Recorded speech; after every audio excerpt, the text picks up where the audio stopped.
الرجیم بسم اللہ الرحمن الرحیم 8th کلاس ہم خلق عظیم پڑھ چکے ہیں سیرت طیبہ کا پہلا چیپٹر اور آج ہم پڑھیں گے صبر و تحمل. صبر و تحمل کے لیے ہم شروع کرتے ہیں. یہ دو ٹاپک ہیں تو آج صبر و تحمل سے بھی ہم صبر کے بارے میں پڑھیں گے. تحمل کے بارے میں نیکسٹ ہم ٹاپک رکھتے ہیں.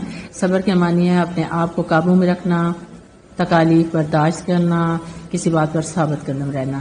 لیکن جب ہم شریعت کی اصطلاح میں آتے ہیں تو یہ خاص طور پہ شریعت کی اصطلاح ہے کہ جس میں حق بات پر قائم رہتے ہوئے ہم ہر طرح کی مشکلات برداشت کرتے ہیں اور ان پر دلیری اور بہادری سے ان پر قائم رہتے ہیں، اپنے موقف پر قائم رہتے ہیں، حق راستہ نہیں چھوڑتے.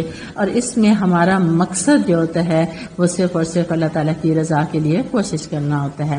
اب ہم صبر کے متعلق اللہ تعالیٰ نے قرآن میں بہت زبردست قسم کی تعلیمات دی ہیں، اور ایک آپ کو بتا دوں کہ حضرت ایوب علیہ السلام کا صبر بہت مشہور تھا، اور اللہ تعالیٰ نے حضرت ایوب کو اپنا نعم العبد کہا کہ یہ میرا بہترین بندہ ہے.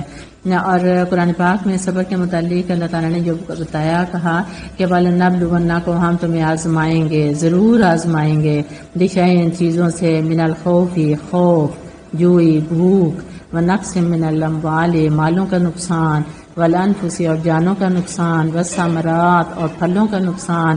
آپ دیکھیں یہ پھل فیکٹریز کس طرح سے جل جاتی ہیں، کس طرح سے ہمارے باغ جل جاتے ہیں، تو یہ نقصان. تو اللہ تعالیٰ کہتا ہے کہ یہ سارے نقصان ہونے کے باوجود جب لوگ جو ہیں الحمدللہ کہتے ہیں، صبر سے برداشت کرتے ہیں، تو انہیں وبشر الصابرین ایسے صبر کرنے والوں کو خوشخبری دے دو. اور یہ جو خوشخبری جنہیں دینی ہے وہ کون لوگ ہیں، کیا کرتے ہیں؟ الذین وہ لوگ اذا جب اصابتہم انہیں پہنچتی ہے مصیبت، ان کو مصیبت، قالو کہتے ہیں انا للہ و انا الیہ راجعون، ہم اللہ ہی کے ہیں اور اللہ ہی کی طرف ہمیں لوٹ کے جانا ہے. ہمارے درمیان عام طور پہ مشہور ہے کہ ہم کہتے ہیں کوئی بندہ مر جائے تو کہہ دو انا للہ و انا الیہ راجعون. نہیں، کوئی نقصان ہو جائے تو کہیں کیا بات ہے، ہم نے بھی اللہ ہی کی طرف چلے جانا، یہ تو چیز تھی. اس کے بعد آپ دیکھیں کہ جب بندہ جو ہے وہ مشکلات کا مقابلہ کرتا ہے، آزمائشوں کا مقابلہ کرتا ہے اور پھر اپنے آپ کو اللہ کے سپرد کر دیتا ہے، تو اس سے گلے شکوے جو ہے اللہ تعالیٰ سے نہ کرے اگر وہ، تو اسی کو صبر کہلاتے ہیں. کہ لوگ کہتے ہیں نا ہائے میرے ساتھ ایسا کیوں ہوا، نہیں، بلکہ اللہ تعالیٰ سے یہی بندہ کہے کہ بس اللہ کی طرف ہی جانا ہے، اسی میں کوئی حکمت ہوگی. اس کے بعد ایک دوسری آیت میں ہے الذین صبروا جو لوگ صبر کرتے ہیں، وعلی ربہم یتوکلون اور وہ اپنے رب پر ہی بھروسہ کرتے ہیں. یعنی اللہ تعالیٰ نے اپنے بندوں کی کوالٹیز بتائی ہیں.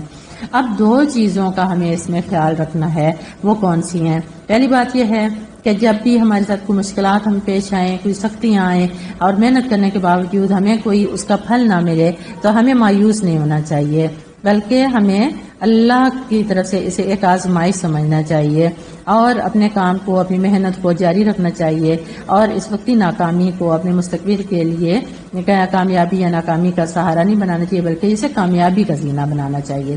دوسری چیز یہ کہ ہمیں جب کوئی کامیابی حاصل ہو جائے تو ہمیں اترانا نہیں چاہیے، بلکہ ہمیں اس پہ خوشی اور خوشحالی ہو، دونوں صورتوں میں اپنے آپ کو قابو میں رکھنا ہے. کیونکہ ہمارے یقین ہے کہ اللہ تعالیٰ نے اگر ہمیں خوشی دی ہے یا خوشحالی دی ہے تو وہ صرف اور صرف اللہ تعالیٰ نے ہمیں آزمانے کے لیے دی ہے، اور ہمیں اس کی نعمتوں کا شکر ادا کرنا چاہیے. کیونکہ اللہ تعالیٰ کہتا ہے لَإِن شَكَرْتُمْ لَأَزِيدَنَّكُمْ اگر تم شکر کرو گے تو تمہیں میں اور زیادہ دوں گا. اور ایک دفعہ نبی کریم صلی اللہ علیہ وآلہ وسلم نے حضرت ابوبکر صدیق سے کہا کہ ابوبکر کوئی پریشانی ایسی نہیں ہے، کوئی ٹھوکر ایسی نہیں ہے جس کے بدلے میں اللہ تعالیٰ انسان کو معاف نہ کرے. تو یہ بہت بڑی چیز ہے صبر، اور یہ اولو العزم یعنی بلند حوصلے والے لوگوں کی نشانیاں ہیں، بلند حوصلے والے لوگوں کے یہ کوالٹیز ہیں. تو یہ ہم آج سبق تک ہی پڑھیں گے، اور نیکسٹ ہمارا ٹاپک تحمل ہم اگلے چیپٹر میں، اگلے کلاس میں پڑھیں گے. جزاکم اللہ خیر.